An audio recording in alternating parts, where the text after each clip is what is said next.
नमस्कार मो सौम्य प्रदर्शनी पुणी स्वागत करुच्ची नोटबुक एकेडमी। आज जानवा किसी जिन आदर्श विद्यालय विषय में आपण सब जानते आदर्श विद्यालय गोटे मॉडल स्कूल जोटा कि ओडिशा गवर्नमेंट द्वारा स्थापित आठारे सीबीएसई पैटर्न में पिला पाठ पढ़ा हे।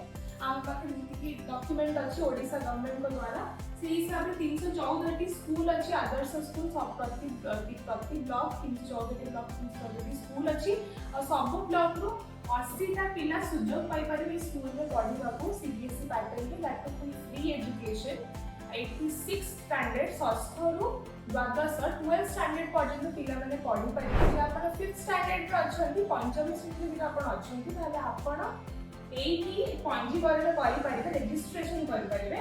रजिस्ट्रेशन स्टार्ट हो जाई छी 1 नवंबर रो 1 नवंबर रो रजिस्ट्रेशन स्टार्ट हो जाई छी अछि लास्ट डेट पंजीकरण रो 20 नवंबर। आपण माने ए स्कूल विषय आउ किछि जानि बाक चाहछन ताले आपण जानतो oabedu.in साइट को और जदि का आपण एटी रजिस्टर करिया को चाहछन की ताले आपण एई साइट को जाई परिबे bscodisha.in। आमे एटी आपण देखि दउछु गोटे थरा एटा हला साइट एई साइट रे आपण करिवे आपण तो आड़ को एटी आपण को मिल जिवो। आपण एटी एप्लीकेशन फॉर ओएबी रे क्लिक करिके ना आपण एई साइट रे पाइके आपण रजिस्ट्रेशन करि परिबे। आशा करूछि आपण भल लागिथिबो। धन्यवाद।